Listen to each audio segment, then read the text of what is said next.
Good morning friends. আজ আমরা তোস থেকে রওনা দিলাম মানালির উদ্দেশ্যে। তোস থেকে মানালি পৌঁছতে 3 ঘন্টা মতন সময় লাগে।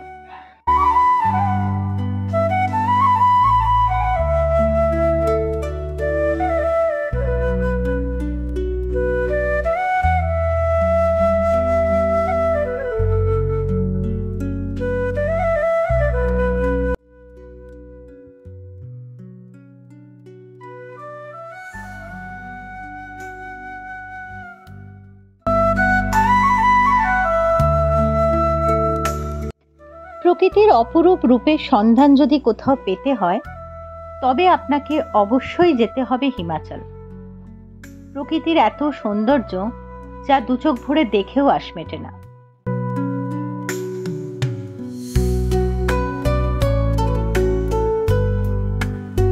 আমরা তোস থেকে রওনা হয়ে মণিকরণ, ভুন্টার ও কুলু হয়ে মানালি পৌঁছলাম কয়েক ঘন্টার মধ্যেই।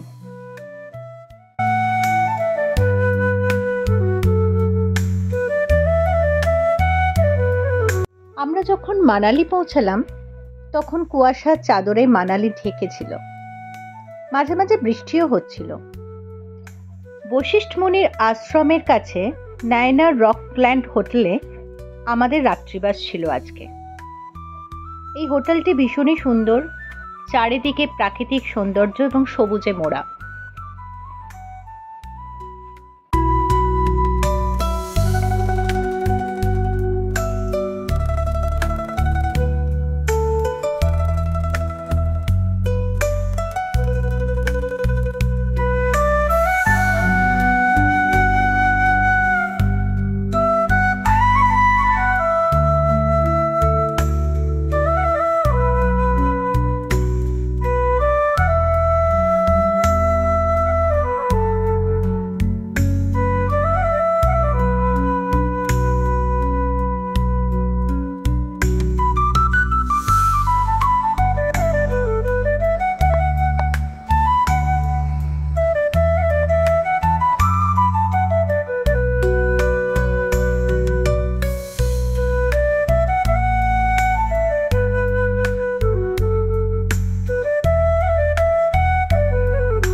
ভালোই ওয়েল ডেকোরেটেড ছিল আমাদের রুমটি, এবং সবচেয়ে সুন্দর ছিল আমাদের এই বারান্দাটি।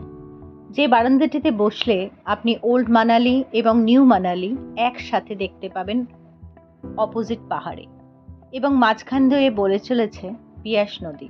সামনের পাহাড়টিতে শুধু মেঘের আনাগোনা এবং মেঘের খেলা দেখতে দেখতে এবং অসংখ্য পাখির আওয়াজ শুনতে শুনতে কখন যে ঘন্টার পর ঘন্টা পেরিয়ে গেল আমি টেরই পেলাম না।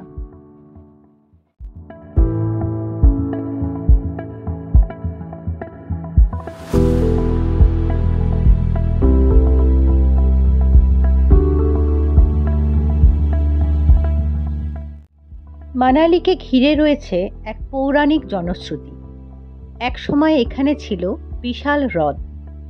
ব্রহ্মার পুত্র প্রথম মানব মনু স্বর্গ থেকে এখানে অবতরণ করেছিলেন, গড়ে তুলেছিলেন নিজের আলয়। তাই নাম হলো মনু আলয়, আর তার থেকেই মানালি। কুলু ভ্যালির প্রান্তে এই মানালি অবস্থিত।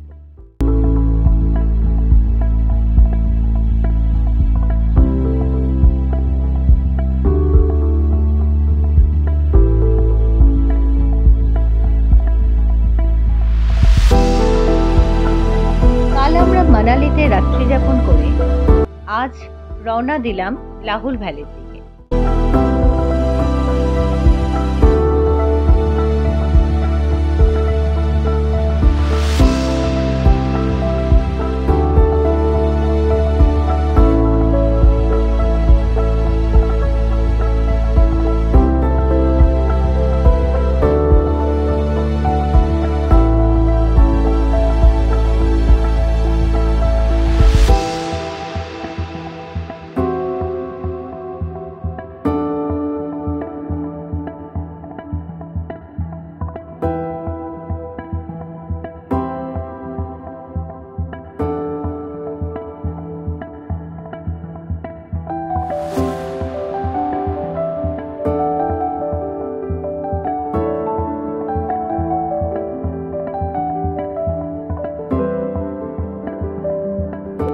অনেক মেঘ থাকা সত্ত্বেও সূর্যের কিরণ যখন মেঘ ভেদ করে গাছগুলির ওপর পড়েছিল, তখন গাছগুলি এক নানান রঙে জ্বলে উঠেছিল এবং এক অপরূপ দৃশ্যের সৃষ্টি হয়েছিল।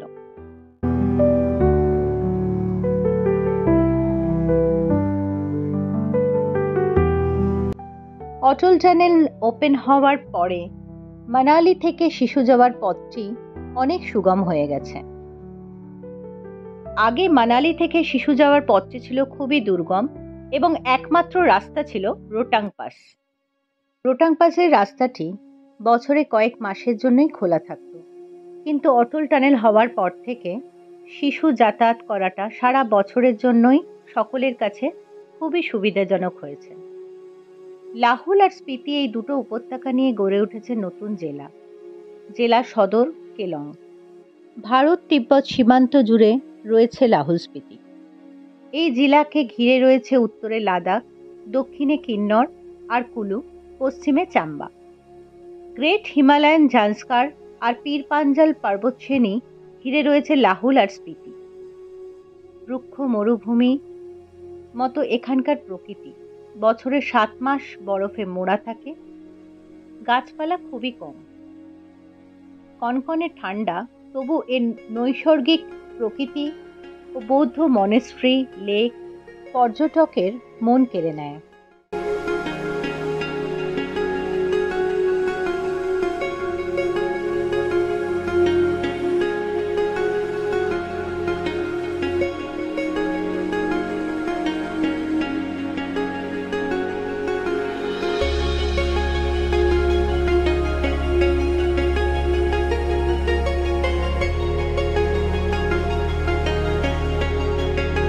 অটল টানেলটি ক্রস করার পরই লাহুল ভ্যালিতে প্রবেশ করার সাথে সাথে ল্যান্ডস্কেপটি পুরোপুরি চেঞ্জ হয়ে যায়। লাহুল হিমাচল প্রদেশের একটি পার্বত্য উপত্যকা, যেখানে উঁচু পর্বতমালা, গভীর গিরিখাত, বরফ ঢাকা নদী ও প্রাচীন মঠ দেখা যায়।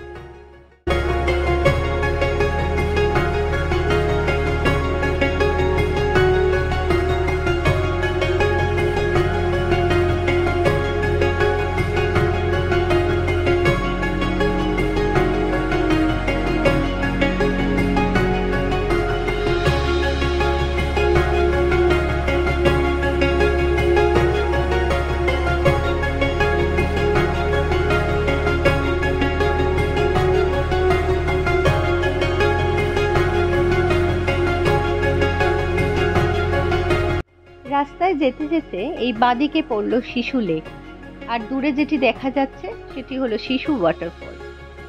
আমরা চললাম উদয়পুরের দিকে। ফেরার পথে আমাদের শিশুতে একদিনের জন্য স্টে থাকবে। ওই দিন শিশুতে আমরা অনেকক্ষণ সময় কাটাতে পারব।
অবশেষে আমরা পৌঁছলাম ত্রিলোকীনাথ টেম্পল।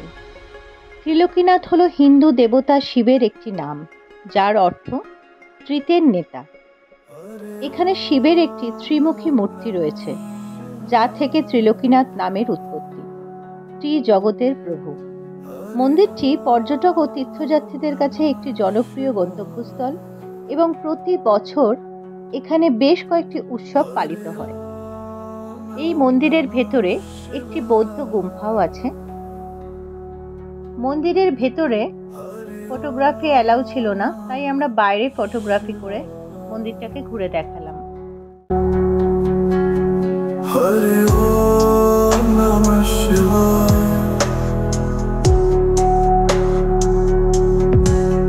হরে ওম নমঃ শিবায়।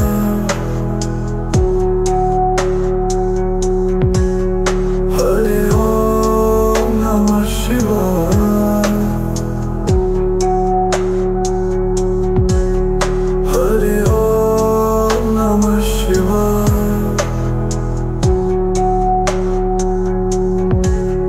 হরে ওম নমঃ শিবায়। হরে ওম নমঃ শিবায়।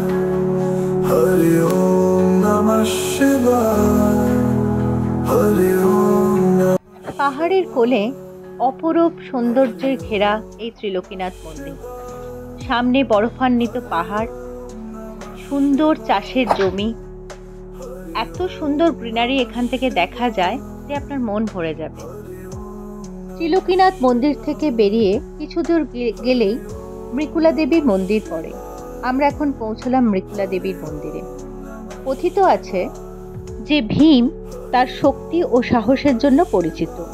মা মৃকুলার উদ্দেশ্যে একটি মন্দির নির্মাণের জন্য ঐশ্বরিক হস্তক্ষেপ চেয়েছিলেন, যাকে দেবী কালী এক রূপ হিসেবে বিবেচনা করা হয়। এই মন্দিরের দেবী কালী তার তীব্র এবং প্রতিরক্ষামূলক রূপে গভীর শ্রদ্ধার সাথে পুজো করা হয়।